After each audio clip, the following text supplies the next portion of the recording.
In a cozy little village where chimney smoke puffed like marshmallows and snowflakes twirled like glitter lived a cheerful boy named Jasper. He was pretty normal. His hair was always messy, his smile was warm, and his boots liked to come untied. But Jasper had one very special secret. He could turn invisible. Not by accident, only when he held his shiny black oval rock. On the front of the rock, glowing yellow letters spelled a strange word, Dispareo. Whenever Jasper whispered it, just loud enough for the rock to hear, the letters shimmered and, poof, Jasper vanished, totally invisible. If someone looked right at him, they'd see nothing but air. When Jasper wanted to come back, the letters on the rock would change into a new word, Apareo. One little whisper, and Jasper popped back into view, just like that. No one else knew about the rock. Not Mom, not Dad, not his big sister. Not even Mr. Poppyseed, the nosy neighbor who noticed everything, except Jasper, when Jasper didn't want to be noticed. Christmas in the village was very important. Houses glittered with lights. Carolers practiced in the town square, and the bakery made hot cinnamon rolls the size of snowballs. People loved to meet up and shop for gifts. But this year was the most exciting yet. For the very first time, the town was holding a Christmas treasure hunt, and Jasper was really looking forward to it. He had a great idea for having some fun with his new magic rock. Snow. I have a great idea. He put on his boots and scarf, picked up his backpack, and was ready to play. The front door opened, and Jasper popped out, but he could not be seen. Only his footprints in the snow where he had walked. Mr. Poppyseed, the nosy neighbor, looked and could not believe what he was seeing. Ed, what is this? Who are you? What's going on? I don't know. What? He walked all around the yard, looking for something that he couldn't see. He walked up to the fence and looked, and then turned and followed the footprints, but could not see anything.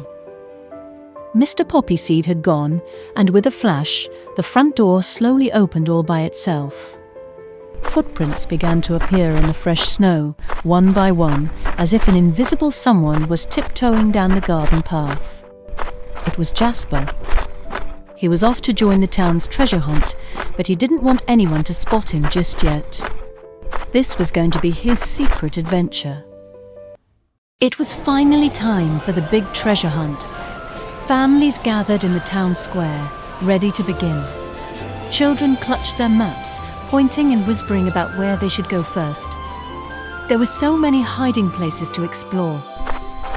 Parents and kids, dressed up like Santa's cheerful elves, peeked behind bushes and searched near houses, giggling as they went. Jasper, who was still invisible, slipped quietly into the square. By the fountain, he spotted a group of friends studying their maps. A mischievous idea popped into his head. Without a sound, Jasper tiptoed up to his friend Judy, who wore a bright red scarf. He gave it a gentle tug, and to everyone's surprise, the scarf floated into the air as if the wind had snatched it away. The children squealed with laughter and chased after the flying scarf until it landed softly on the snowy ground near the fountain. Judy bent down to pick it up, and just then, a puff of frosty air swirled the snow aside. A map. Hidden beneath was a clue. Let's go. Nobody noticed Jasper's trick, but he was grinning to himself. He had helped his friends without being seen. With their maps in hand, the children hurried down the road, eager to find the next clue that would lead them closer to the treasure. Suddenly, a whisper drifted through the air. In a shimmer of light, Jasper appeared, dashing past the children with a cheeky giggle. He was delighted. Helping his friends on their magical treasure hunt was the best fun of all. The day wasn't over yet, and Jasper still had plenty of clever ideas for using his invisibility to help people find the treasure hunt clues. He slipped into a quiet doorway and pulled out his shiny magic rock from his backpack. He whispered, and in a blink, Jasper vanished.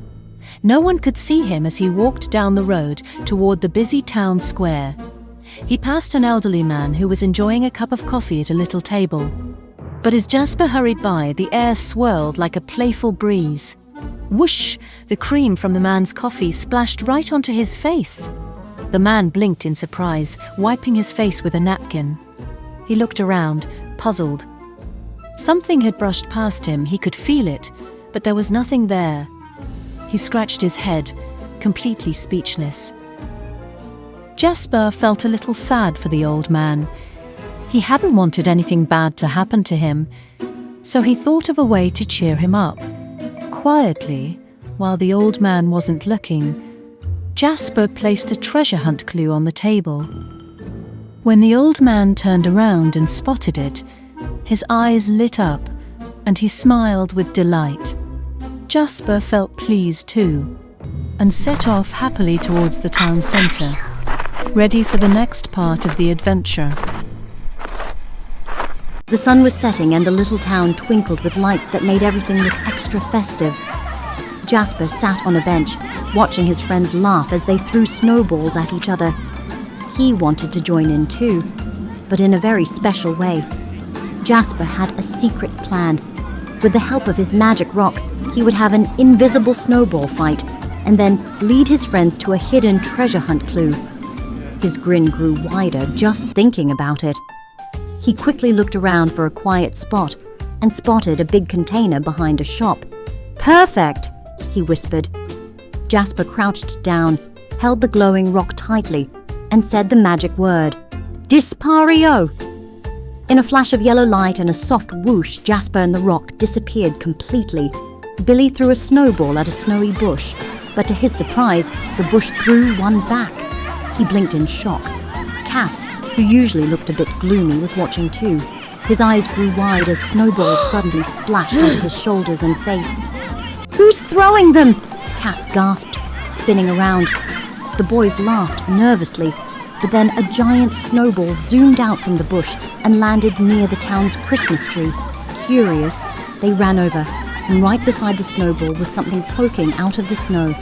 Cass bent down and pulled it free. "It's a clue!" he shouted. The friends cheered, and Jasper, still invisible, smiled proudly.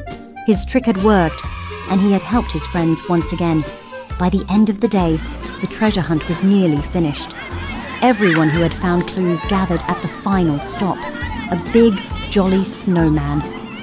The mayor stood nearby, ready to announce the winner. "Thank you all for joining in," the mayor said kindly. "Now, check your maps. Whoever has number 7 is our lucky winner." Cass looked down at his map. His eyes lit up. "Number 7! I've won!" he shouted, grinning from ear to ear. Jasper's heart felt warm. He had used his magic rock to bring joy to his friends, and that made him happier than anything. But now it was time to go home. Jasper hid out of sight and whispered, "Appario!" With a twinkle of light, he popped back into view, grinning from ear to ear. Wow. At last, he was home. Snuggled by his window, Jasper thought about all the giggles and adventures he had while being invisible, and how wonderful it felt to end the day with a smile. You have been watching Jasper the Invisible Boy, the Christmas Treasure Hunt.